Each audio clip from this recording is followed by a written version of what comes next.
মেঘলা আকাশকে? আজ আকাশ মেঘলা নাকি? শোনো না, খিচুড়ি আর ডিম রান্না করো, আর সাথে যদি ইলিশ মাছ ভাজা হয় না, একদম জমে খি। দেখো, আমি কিন্তু মোটেও ফাইজলামি মুডে নেই। সত্যি করে বলো, মেঘলা আকাশটা কে? তেমন কিছু না, ফেসবুক ফ্রেন্ড। আমাকে একদম বোকা বানানোর চেষ্টা করবে না। শুধুমাত্র ফেসবুক ফ্রেন্ড হলে কেউ কখনো কারো প্রত্যেকটা ছবিতে লাভ রিয়েক্ট দেয় না। কি আশ্চর্য, কেউ যদি আমার ছবিতে লাভ লেখ দেয়, তুমি আমাকে কেন জিজ্ঞেস করতেছো? তুমি তাকে গিয়ে জিজ্ঞেস করো। দেখো, তাকে সামনে পেলে না, তাকে শুধু জিজ্ঞেসই করব না, তার চুলের মুঠিটা ধরে তারপরে জিজ্ঞেস করব যে আমার হাজবেন্ডের প্রত্যেকটা ছবিতে লাভ রিয়েক্ট দেওয়ার ওকে। আচ্ছা, এত ভালোবাসো আমাকে?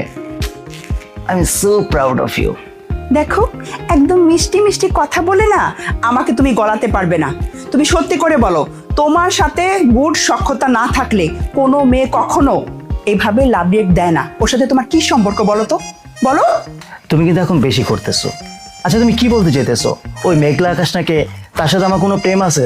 তুমি কি সন্দেহ করতেছো আমায়? আমি সন্দেহ করছি না, তুমি আমাকে সন্দেহ করতে বাধ্য করছো।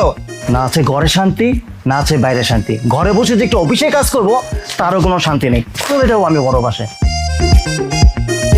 এই যে দেখো, আমি কোথায় রাগ দেখাবো, উল্টো সে আমার উপর রাগ দেখিয়ে চলে যাচ্ছে। দেখো, তোমার এই যে রাগ না, এই রাগের কারণে কিন্তু তোমার প্রতি আমার সন্দেহ আরো 4 গুণ বেড়ে গেল।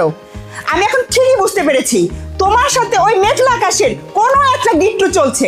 দেখো, তোমার আর এই মেঘলা আকাশের একটা হ্যাস্ত ন্যাস্ত না করা পর্যন্ত আমি চুপ করে থাকবো না। অসহ্য লাভ রিয়েক্ট, হ্যাঁ, তাও অন্য হাজবেন্ডের ছবিতে। অসহ্য। আল্লাহ, আমার তরকারি।